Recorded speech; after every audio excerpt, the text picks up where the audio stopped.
Guys, no, nakatanim na naman tayo ng panibago. Ayan, may mga tanim na yan. Yan, no, may mga buto na yan sa loob, guys. Yan, bago na lahat yan, bagong lupa, bagong linis. Yan, ito yung lettuce farm ko, guys, no.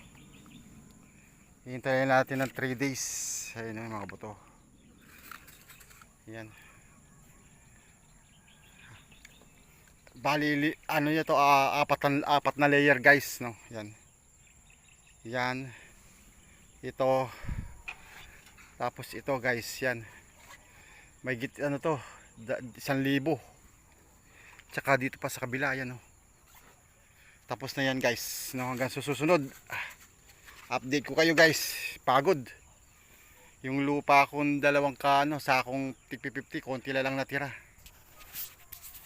Yan, hanggang susunod, guys, pag tumubo na sila after 3 days.